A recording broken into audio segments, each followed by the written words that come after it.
Yeah, hi, good morning guys. Mike here at Global Investments. I hope everybody's doing well. I hope you had a good weekend. Guys, this morning I just wanted to talk about cash flow. I know we talk about cash flow quite a bit, but the importance of cash flow and what other aspects of a property or a piece of real estate or investment that we should look at. It's not just, I know the cash flow is important, guys, but it's not just about the cash flow. I think we also, and I talk about it a lot, we have to speak about the location and the potential for growth and the right time and the wrong time to go into a market. So if you look at Cleveland, for example, and you look at what's going on in the city with the clinic, Amazon, with their distribution centres, Jimmy Haslam doing what he's doing with the Brown Stadium, the redevelopment of the lakefront, the likelihood is that over the next 3 to 5 years, or certainly in my opinion as well, and a lot of other people's opinion, is the likelihood is Cleveland is going to go up in value.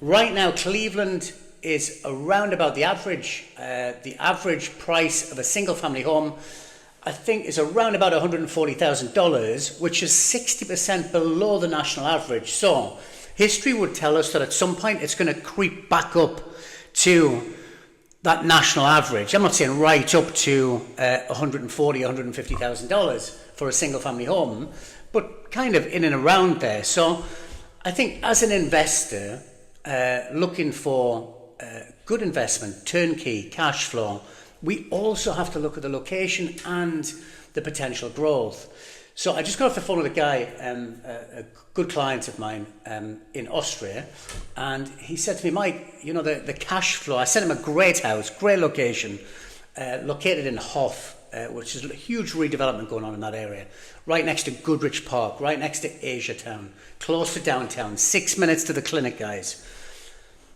Great house. And the return is decent as well. And he was like, Mike, you know, I like the house, the location's good, but the cash flow is not great. But we forget sometimes about that potential growth. So if, let's say, for example, like Cleveland went up year to date 26% last year.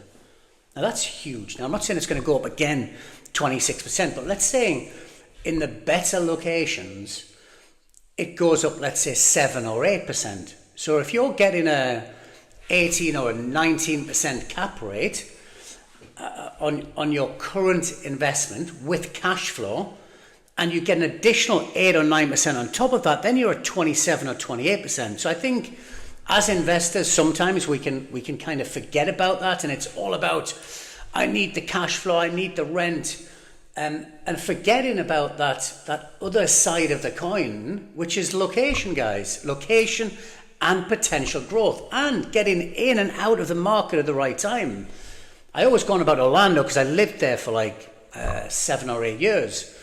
And if you look at that Orlando market back in 2009, 2010, the Florida market in general, it was a great time to invest, just like Cleveland is a great time to invest now. So I just wanted to remind ourselves of that. I think we have to. Sometimes it's not just about the cash flow. I know we say cash flow is king, which it is, because the cash flow allows us to hold the properties through the cycles as the property goes up in value. But remember, guys, history tells us one thing. Over long periods of time, the price of property goes up. So bear that in mind when you're looking at your properties. Remember location, cash flow, your exit strategy, and the potential growth. These are all important factors, guys. Anyway, I shall leave that with you on a Monday morning. You guys have a great weekend. We'll speak soon.